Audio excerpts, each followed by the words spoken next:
मीजोथेलियम और एंडोथेलियम भी। मीजोथेलियम क्या होते हैं, जो कि रिप्रोडक्टिव में, बकल कैविटीज़ में और जो हेड के ऊपर टिश्यूज़ अगर एपिथेलियम मौजूद हैं तो उनको मीजोथेलियम कहा जाता है। मीजोथेलियम मीजोडर्म से ओरिजिनेट होते हैं और वो एपिथेलियम टिश्यू जो कि ब्लड वेसल्स में या लिम्फेटिक वेसल्स के ऊपर मौजूद होते हैं उसको हम कहते हैं एंडोथेलियम।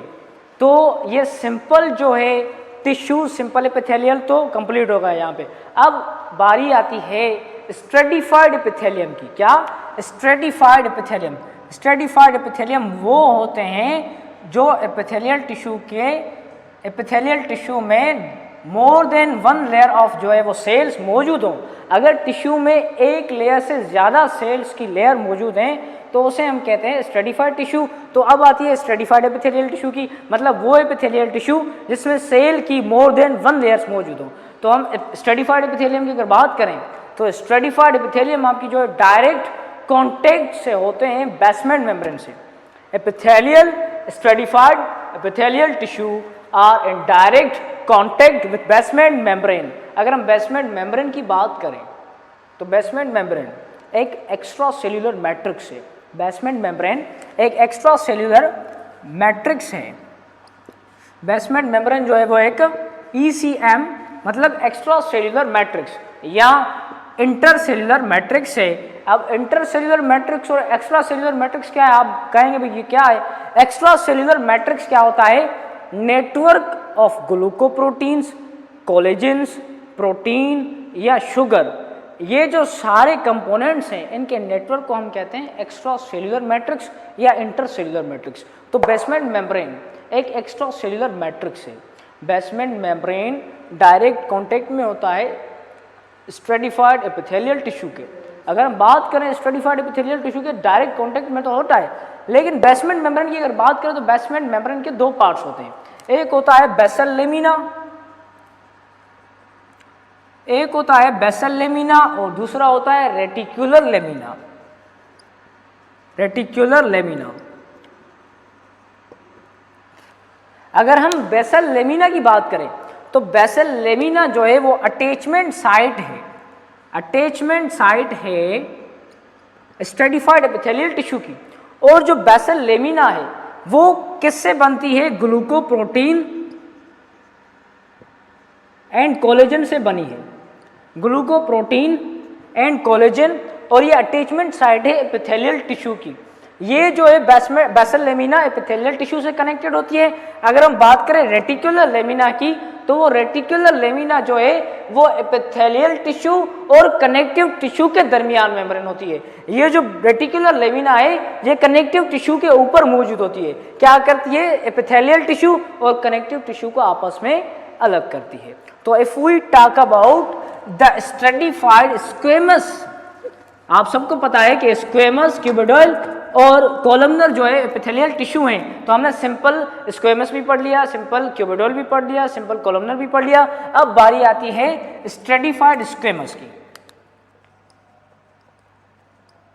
स्ट्रेटिफाइड स्क्वेमस की। स्ट्रेटिफाइड स्क्वेमस जो है वो अप्रोक्सीमेट जो इस्तेमाल होते हैं वो होते हैं protection of water loss. Water जो लॉस होता है उसको प्रोटेक्ट करने में या जो स्किन को प्रोटेक्ट करने में या जो न्यूट्रिएंट्स हैं वो लॉस ना हो, ये उस वजह से स्ट्रेटिफाइड स्क्वेमस जो है वो इस्तेमाल होता है। क्या? Protects from water loss, protect from water loss and nutrients. तो स्ट्रेटिफाइड स्क्वेमस जो है वो प्रोटेक्ट करता है वाटर लॉस और न्यूट्रिएंट्स से। तो अगर हम बात करें स्ट्रेटिफाइड स्क्वेमस तो ये जो हो गया protects from water loss and nutrients. तो now moving toward the next वो होता है stratified cuboidal. Stratified cuboidal. Stratified cuboidal जो है अगर उसकी बात करें हम तो स्ट्रेटिफाइड क्यूबिडल अप्रोक्सीमेट जो है वो स्वीट ग्लैंड्स जो होते हैं, ग्लैंड्स में जो है मौजूद होता है, या हम कहें सलीवरी ग्लैंड्स में मौजूद होता है, या हम कहें कि मेमोरी ग्लैंड्स में मौजूद होता है जो कि ब्रीस्ट में जो है मौजूद होते हैं। ठीक है, तो स्ट्रेटिफाइड क्यूबिडल सिंपल क्या होता है? ग्लैंड्स में मौजूद होता है जैसे सलीवरी ग्लैंड्स। लेकिन कौन से gland? Sweet glands. Sweet gland जो होते हैं उसमें जो है वो स्ट्रेटिफाइड क्यूबिटल मौजूद होता है सलिवरी ग्लैंड में या जो है मेमोरी ग्लैंड्स में, डिफरेंट टाइप ऑफ ग्लैंड्स में जो ये स्ट्रेटिफाइड क्यूबिटल वो जो मौजूद होता है। तो अगर हम बात करें अब स्ट्रेटिफाइड कॉलमनर की, अगर हम बात करें स्ट्रेटिफाइड कॉलमनर की, तो स्ट्रेटिफाइड कॉलमनर जो है वो सिंपली डाइजेस्टिव ट्रैक में जो है इस्तेमाल होते हैं, डाइजेस्टिव ट्रैक में जो है वो इस्तेमाल होते हैं। तो स्ट्रेटिफाइड कॉलमनर भी हो गया डाइजेस्टिव ट्रैक। तो एपिथेलियम टिश्यू की जो है फर्दर जो कैटेगरीज होती हैं स्क्वेमस और क्यूबिटल और कॉलमनर से आगे, एपिथेलियम को और दो टिश्यूज़ में जो डिवाइड किया जाता है। एक टिश्यू को कहते हैं सीलिएटेड एपिथेलियम और दूसरे टिश्यू को कहते हैं ट्रांजिशनल एपिथेलियम। अगर हम बात करें सीलिएटेड एपिथेलियम की, तो एपिथेलियम टिश्यू तो मैंने आपको डिस्क्राइब कर ही दिया है, लेकिन सीलिएटेड का क्या मतलब है, सीलिया से लिया हुआ है, लव सीलिएटेड। तो सीलिया होती है a hair like projection in cell, hair like projection होती है। तो वो टिश्यू जिसमें हेयर लाइक स्ट्रक्चर मौजूद हो उसे हम कहते हैं सीलिएटेड एपिथेलियम। वो एपिथेलियम का टिश्यू जिसमें हेयर लाइक स्ट्रक्चर मौजूद हो तो उसे हम कहते हैं सीलिएटेड एपिथेलियम। और ciliated epithelium simply respiratory tract में आपके काम आता है या रेस्पिरेटरी ट्रैक में मौजूद होता है। अगर हम ट्रांजिशनल एपिथेलियम की बात करें तो ट्रांजिशनल एपिथेलियम को यूरोथेलियम भी कहा जाता है, ट्रांजिशनल एपिथेलियम को यूरोथेलियम भी कहा जाता है, क्योंकि जो ट्रांजिशनल एपिथेलियम है वो ऑलमोस्ट एक्सक्रेटरी ऑर्गन्स में ही मौजूद होता है, एक्सक्रेटरी ऑर्गन्स में ही मौजूद होता है। जैसे हम बात करें यूरिनरी ब्लैडर, यूरेटर, तो ये इनकी लाइनिंग को जो है बनाने में मदद करता है। तो इस ट्रांजिशनल एपिथेलियम को उस ही की वजह से यूरोथेलियम कहा जाता है। और अगर मैं बात करूं एपिथेलियम टिश्यू की, जो मैंने आपको स्ट्रेटिफाइड स्क्वेमस बताया, स्ट्रेटिफाइड स्क्वेमस मैंने आपको बताया, तो स्ट्रेटिफाइड स्क्वेमस के दो किस्म होते हैं फर्दर, वो बस मैं आपको बता के आपकी ज़हमतों को तमाम उसके स्ट्रेटिफाइड एपिथेलियम के दो होते हैं। स्ट्रेटिफाइड स्क्वेमस एपिथेलियम के दो टाइप्स होते हैं, एक होता है केराटिनाइज्ड, दूसरा होता है नॉन केराटिनाइज्ड।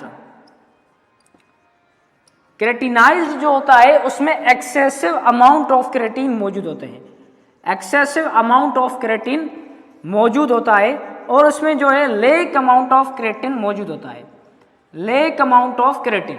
अब आप कहेंगे कि केराटिन क्या है भाई? केराटिन एक प्रोटीन है, स्पेशल प्रोटीन जो कि केराटिनाइज्ड सेल्स में मौजूद होती है, तो उस प्रोटीन को हम केराटिन कहते हैं। केराटिनाइज्ड में जो है, केराटिनाइज्ड टिश्यू में एक्सेसिव अमाउंट मतलब ज़्यादा अमाउंट प्रोटीन की मौजूद होती है, और नॉन केराटिनाइज्ड में थोड़ी कम जो है वो अमाउंट ऑफ केराटिन मौजूद होती है। तो अगर हम केराटिनाइज्ड की बात करें तो केराटिनाइज्ड में जो है वो न्यूमरस लेयर्स होती हैं सेल्स की, इसके ऊपर न्यूमरस, क्योंकि स्ट्रेटिफाइड है एक लेयर तो नहीं होगी, न्यूमरस मतलब एक से ज़्यादा लेयर्स होती हैं किसकी? सेल्स की। तो numerous layers of cell, numerous layers of cells जो कि स्ट्रेटिफाइड स्क्वेमस एपिथेलियम में मौजूद होती हैं, उनको हम कहते हैं केराटिनोसाइट, केराटिनोसाइट। तो यहाँ पे epithelium tissue is almost completed. तो meet you in next lecture, bye bye.